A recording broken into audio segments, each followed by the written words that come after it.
you come back to? I'm going to the house. Hey, if we can get county to help us out over there, shutting roads down, looking for him. That's the sound of a manhunt in an Illinois suburb that all began when a husband, just simply watching his home security camera in real time, apparently sees his wife pull into their garage and then sees a man run in right after her. He calls 911. But it was too late for 41-year-old Ashley Stewart, a mother of 6. And the man now charged with her brutal murder, police say it was her ex-husband, 44-year-old Ryan Dodd. So what was he doing there? What did the camera catch before she even got home? We are going to break down the disturbing details and the potential evidence in this case right now. Welcome to Sidebar, presented by Law&Crime. I'm Jesse Weber.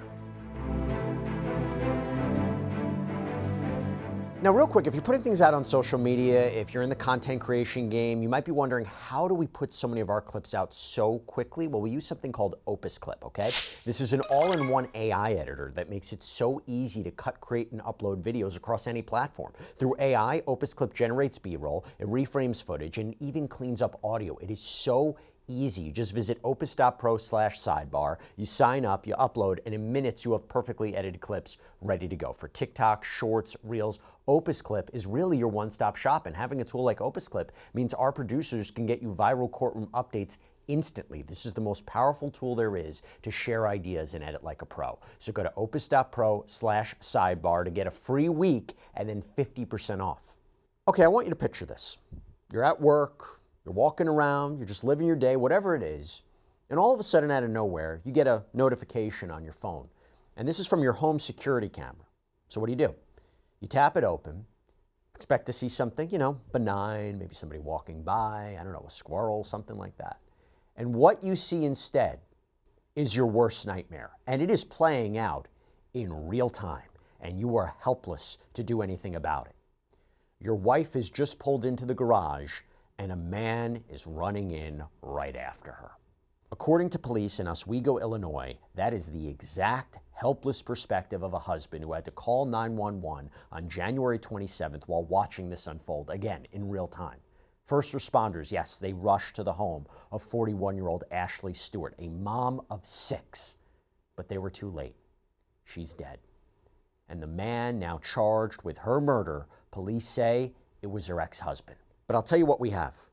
We have the frantic police radio traffic, the chatter from that hunt to try to find the suspect that afternoon. And in that chaos, you actually hear an officer mention something that raises a lot more questions, that the suspect's car had been seen parked nearby earlier that day, which will be important for a later charge. Let's take a listen. He was parked right over here by the clubhouse earlier. So why was he there? Was he waiting? Was he stalking? Again, goes to a charge that we'll talk about. But I want to go back and try to piece this together. So it's Tuesday, it's January 27th, and we're in the quiet suburb of Oswego, Illinois. Sometime before 1 p.m. in a neighborhood called Prescott Mill, there's this odd, unsettling incident that gets called in. And in the radio traffic, an officer references an earlier call near a clubhouse involving someone allegedly urinating. So an officer checks it out, notes the guy's vehicle. It's a brown SUV, and you would think that's that. It's logged, seems minor, maybe just a nuisance. At the time, no one connects it to anything else, but you jump ahead to just after 1 p.m. And according to an official press release, Ashley Stewart's husband is going about his day somewhere, it's not specified where he is, and for reasons that are not immediately clear right now, he pulls up the live feed from his home security camera. Maybe he received a standard motion alert from the camera system, as a lot of us do, and he decides to open the live feed from his home security camera at his house on Valentine Way, and what he apparently sees is the moment his whole world implodes. Now, before we get to that moment, the home's own camera had actually captured something already. Police later released a still image from earlier that afternoon, and it shows a man in a dark hoodie and jeans, who they allege is the suspect, near the bushes outside the Stewart home. And his wife, Ashley Stewart, has just pulled her car into their attached garage, so we're talking about what he sees. And then he sees a man sprint into the frame and dart into the garage. Stewart's husband telling police that he recognized this guy, and he believes That is Ashley's ex-husband. He immediately calls 911. Police, they dispatch units immediately. And while officers are en route, something else happens. A witness out in that neighborhood sees a man, and this is key, sees a man fleeing southbound on foot running across a major road called Wolf's Crossing. Now, this isn't near the clubhouse anymore. This is someone moving away from Valentine Way in a hurry. So first responders, they arrive at the Stewart home, they enter, and they find Ashley Stewart unresponsive inside. She is pronounced dead at the scene. And in their official press release 2 days later, police would state their preliminary finding, that they believe Ryan Dodd followed Ashley into the garage and attacked and killed her with a knife. They also urged residents to check their garbage cans and their yards, a sign that maybe they were searching for evidence, maybe even the weapon, maybe clothing. But then you go to the radio traffic that we talked about, and this throws the scene into absolute chaos. You have officers who are scrambling. They have two critical pieces of information from the start, right? A witness description of a man running on foot. Then you have from the husband a vehicle description, that brown SUV connected to the ex-husband. So seemingly what I mentioned before. They launch this two-pronged manhunt. They send out drone units, K-9 teams from the Aurora Police Department to track the person on foot through backyards and open fields, and simultaneously, they flood the area with patrol cars looking for that brown SUV. I want you to listen in this audio as they just try to lock everything down. You can hear the stress of it. He was parked right over here by the clubhouse earlier when he was allegedly urinating, right where I'm at right now. The check-in area. We have an officer at the emblem entrance on Wolf. We're checking emblem now. Okay, I'm at the entrance. I'll be at the Harvey entrance in case he's over here in this subdivision.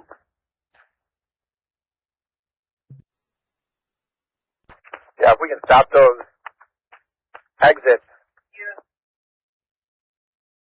Oswego company's going to Valentine Way. Your scene's going to be secure. Oswego medics going to Valentine Way. They advise utilizing the front door only to the home. I'm going to the house. Hey, if we can get county to help us out over there, shutting roads down, looking for him. I want somebody to go to the clubhouse and see if they have cameras or anything for this guy. Do we have any further description as of yet? Hey guys, I'm over here in that subdivision part. Do we have a description of this SUV? This vehicle's a brown Ford Explorer Civic Victor, the male white. 202 traffic when ready. Bill, I'm down by Harvey and 111th. Keep an eye on the open field, but you want to come down there? Brandon, I think that's good. If you want to stay down there and watch the southern, we'll just have a soft perimeter. We got county to the east. Okay, we still need to get a pretty good description. If we can get one, that'd be great. I may have missed it. Are we doing anything with the schools? Are they secure in place or anything at this point? All right, I just want to confirm. I've got a county unit on 30, south of Wolf, and 111th. I've got Brandon on 111th on the south side.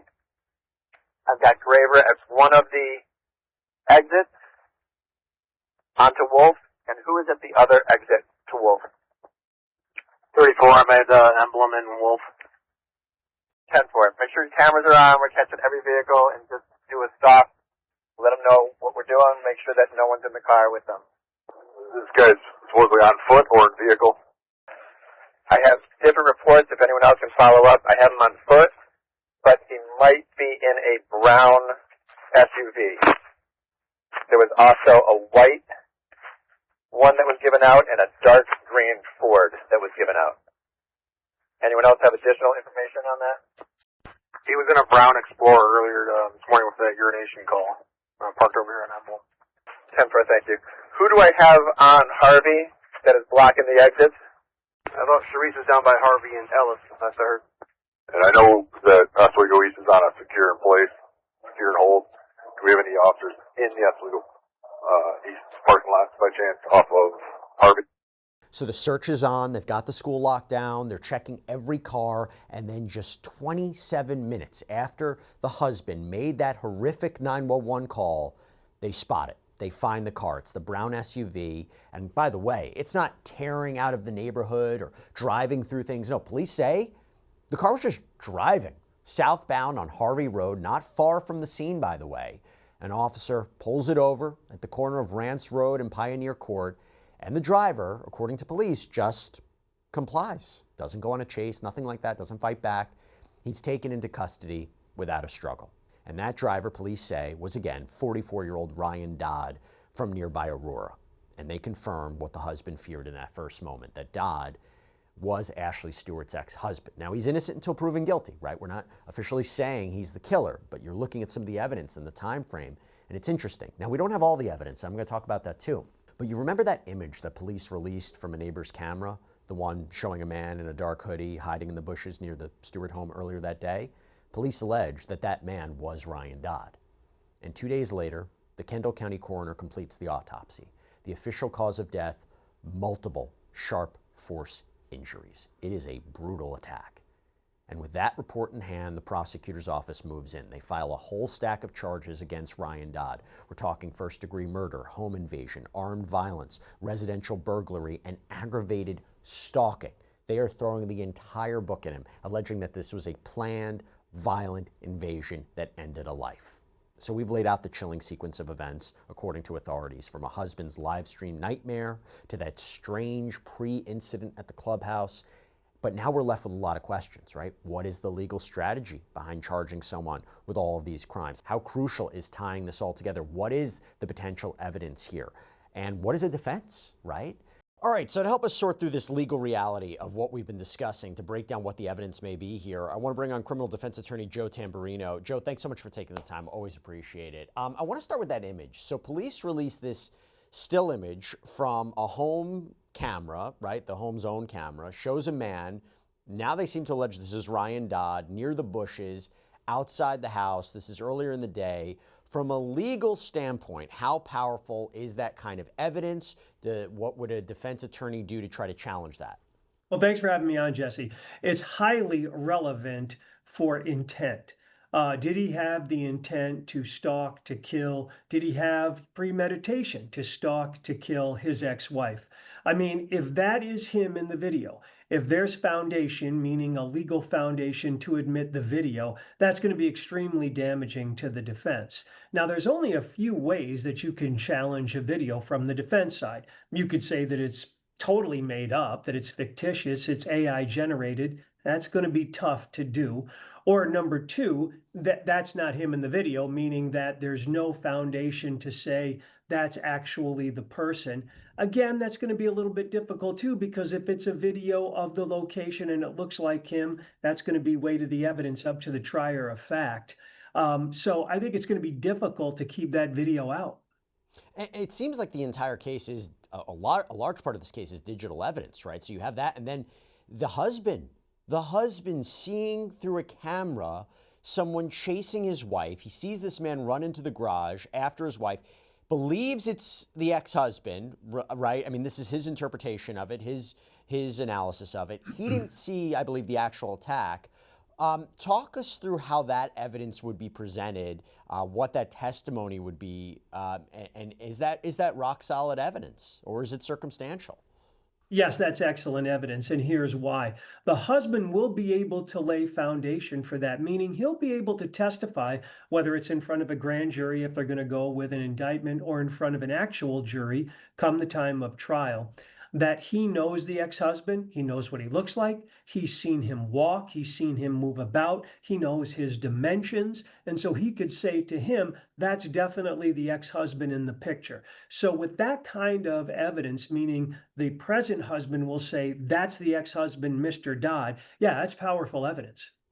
And by the way, the fact that they pick him up, or allegedly pick him up near the area, right? I mean, they found him in the car. Yes, the proximity is very good for the prosecution, as well as the timing. I believe that they picked him up within 30 minutes. Yes. So not only do they have proximity, but they have a proximity in geography, but they have proximity in time. I mean, to pick up the suspect of a heinous crime like this within 30 minutes is, that's impressive.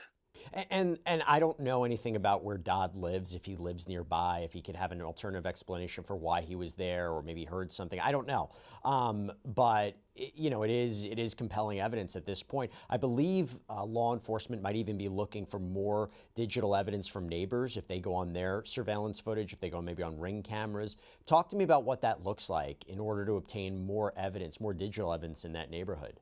In today's world, there's usually a ton of digital or electronic evidence, and here's the way you find it. First, you mentioned about the Ring doorbell systems.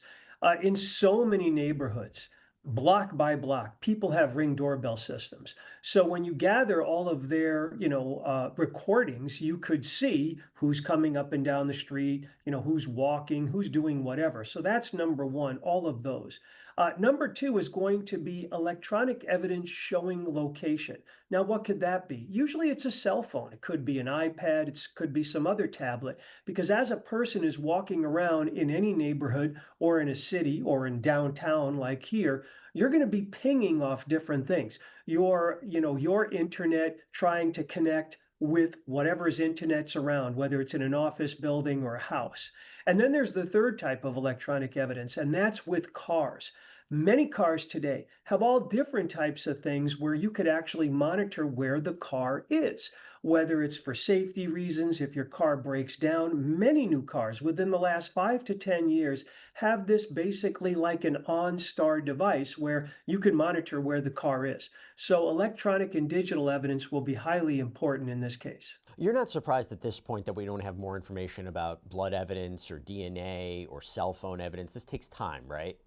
That does take time because, when you look at DNA evidence, like, the average person, right now, if someone to you, Jesse, wanted to see what kind of DNA you had on your person, whether it's on your hands, your clothing, maybe your briefcase, whatever it is, you're probably going to find a lot of DNA evidence. Why? Because you've been shaking someone's hand, because someone has touched your clothing, because someone used your briefcase or moved it or something like that. And then they have to match that DNA to other known DNA. Now, I'm sure what they did in this case is got a court order to take Mr. Dodd's DNA.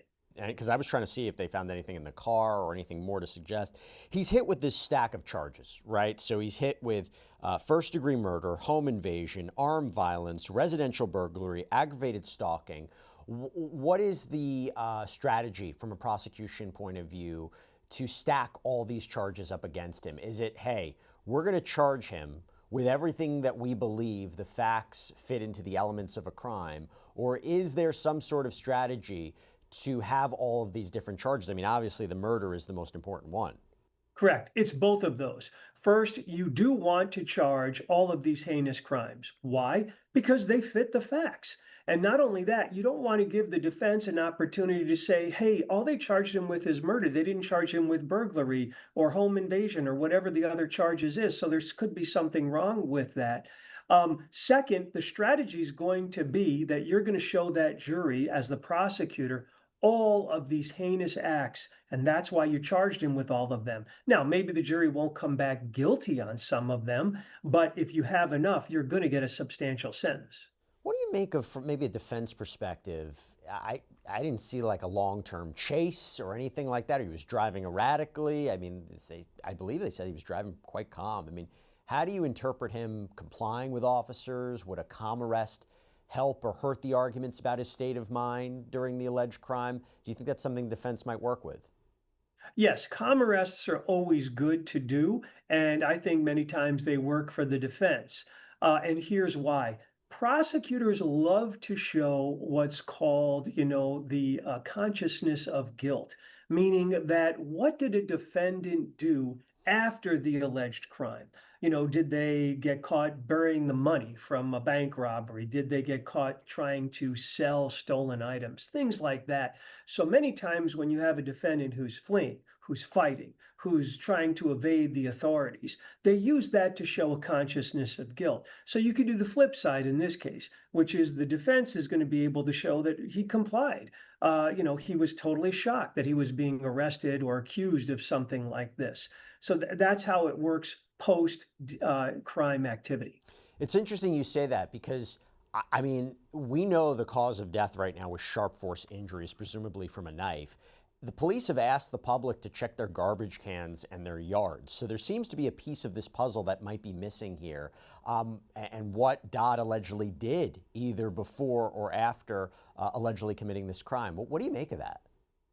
Well, as we know, just from covering so many other cases, and I've been in the system defending people, boy, for 38 years, many times a suspect will get rid of or dispose of evidence. So what they're trying to get at here, obviously, is did the suspect, Mr. Dodd, have a knife and then toss it somewhere? Did he, throw it in the gutter? Did he throw it in somebody's yard? Did he put it in somebody's trash receptacle? I'm sure what the authorities are doing is not only canvassing the whole neighborhood to try to see if the knife is somewhere on the ground or in someone's yard. They're also talking to neighbors. And I'm sure what they're also going to do is talk to garbage disposal people because, you don't know if maybe, it was thrown into some garbage receptacle and it was That feels taken away. impossible. How would you ever Sure. find it? How would you ever find it if it was thrown in the garbage? Well, it depends because if all of a sudden there's a particular truck which does this neighborhood, and that particular truck goes to this dump site and dumps it in a certain area, sure, you could try to look for that. I mean, you're right. If there's no record of what truck picked up what neighborhood and where they exactly put it in the landfill, sure, needle in a haystack. But many times you're able to do that. I mean, dump sites are tough to find evidence in, that's true, but it's done occasionally. By the way, just a legal question I was thinking about. Do you need a warrant to search a dump site? Well, if it's yes. I mean, unless you get okay from the owner. If there is, Acme Garbage and they operate a landfill, no, a police officer just can't walk in and start searching. But usually the business will give you permission to do so. And if that doesn't work, then you could go get a search warrant. No, you simply just can't search through private property. Now, you can search when somebody dumps garbage. And here's what I mean by that. As soon as John Doe puts his garbage can on the street saying, go ahead, company, pick it up, anybody could search through that. Yep. It's just like, when you see in the tabloids when it says, well, this starlet is doing X, Y, and Z. Why? Because someone might have gone through her garbage and found that, there's some type of evidence that she was at a club the last night or going somewhere, something like that. So when you discard your property at the street corner, yeah, people can search it. However, when that's grabbed by a private company, brought to a private landfill, sure, you're going to have to ask permission to go on site. Just going back to the charges, so he's hit with also aggravated stalking. Beyond the home camera footage or the home camera image, what other forms of digital or physical evidence do you need to build that specific charge? Are there texts? Is there GPS data? How long does someone need to be stalking someone for? Talk to me about that.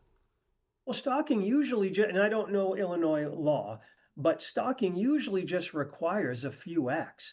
One act of just following someone across the street or to the next neighborhood, no. I mean, that's going to be tough to prove. Normally, stalking requires a few type of overt acts. But many times it's easy to show because you just mentioned about digital evidence.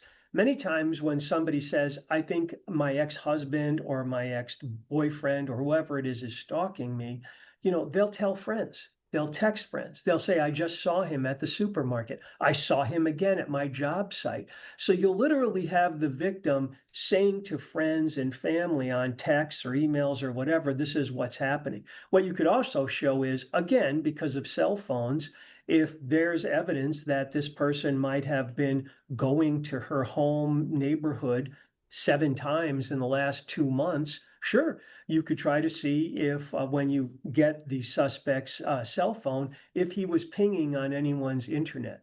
What are the immediate next steps now? So for example, also if you're a defense attorney representing him, what would you immediately be demanding from prosecutors first? What is the next stages of this? First is all the discovery. Right now he's in custody. No judge is going to let him out. I mean, he's going to be held. But next is the discovery phase. So that means the prosecutor has to get the defense everything they have that they're going to be using as evidence, including anything that could be exculpatory, meaning could help the defense. And then after that, you're going to be fashioning motions. What would those motions be? Most of the time, they are motions to suppress certain pieces of evidence. So, say the defense thought, well, you know, when the police went searching for this knife, they went into somebody's car without permission. They didn't have a search warrant. So, we're going to ask to suppress that. And there could be all different types of things. And all this is going to take a lot of time, because not only does it take time to get all the state's evidence, it also takes time to make the motions, to have both sides brief it or argue it, and for the judge to make decisions. It's a good point. Just to going back to the human element about this, the loss that this family now suffered and the world suffered. You know, one of Ashley's friends, Robin Ross, spoke with ABC 7 Chicago last week and said that Ashley was, quote, a beacon of light. There was a GoFundMe that was also organized to help support Ashley's family, and it says, her loss has left an immeasurable void in the lives of those who loved her. And again, we're going to put that GoFundMe page up there. Joe Tamburino, thank you so much for taking the time. Appreciate it. Thank you. And that's all we have for you right now here on Sidebar. Everybody, thank you so much for joining us. And as always, please subscribe on YouTube, Apple Podcasts, Spotify, wherever you should get your podcasts. We're also up on NBC's Peacock, by the way. We have Sidebar episodes out there, too. I hope you can check it out. If you want to follow me, X, Instagram, my News Nation show, Jesse Weber Live, Monday through Friday at 11 p.m. Eastern. I'll see you next time, everybody.